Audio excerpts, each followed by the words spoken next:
আজকের দিনে এই কবিতাটি খুবই প্রাসঙ্গিক মনে হলো, তাই এই কবিতাটি আজ আমি সবার সঙ্গে ভাগ করে নিতে চাইছি। কবি নীরেন্দ্রনাথ চক্রবর্তীর লেখা কবিতা উলঙ্গ রাজা। সবাই দেখছে যে রাজা উলঙ্গ, তবুও সবাই হাততালি দিচ্ছে, সবাই চেঁচিয়ে বলছে সাবাস সাবাস। কারো মনে সংস্কার, কারো ভয়, কেউ বা নিজের বুদ্ধি অন্য মানুষের কাছে বন্ধক দিয়েছে, কেউ বা পরান্নভোজী, কেউ কৃপা প্রার্থী, উমেদার, প্রবঞ্চক। কেউ ভাবছে রাজবস্ত্র সত্যিই অতীব সূক্ষ্ম, চোখে পড়ছে না যদিও, তবু আছে, অন্তত থাকাটা কিছু অসম্ভব নয়।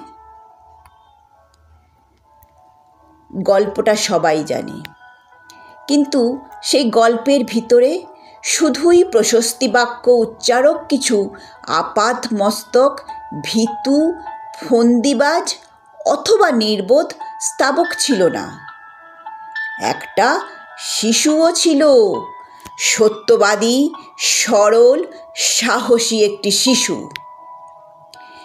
নেমেছে গল্পের রাজা বাস্তবের প্রকাশ্য রাস্তায়, আবার হাততালি উঠছে মুহুর্মুহু, জমে উঠছে স্তাবক বৃন্দের ভিড়। কিন্তু সেই শিশুটিকে আমি ভিড়ের ভিতরে আজ কোথাও দেখছি না। শিশুটি কোথায় গেল? কেউ কি কোথাও তাকে কোনো পাহাড়ের গোপন গুহায় লুকিয়ে রেখেছে?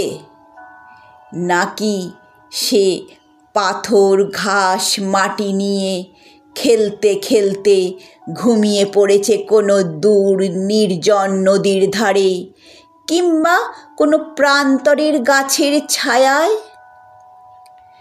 যাও, তাকে যেমন করেই হোক খুঁজে আনো।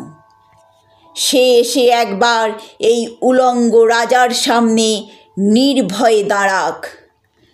সে এসে একবার এই হাততালির ঊর্ধ্বে গলা তুলে জিজ্ঞাসা করুক, রাজা তোর কাপড় কোথায়?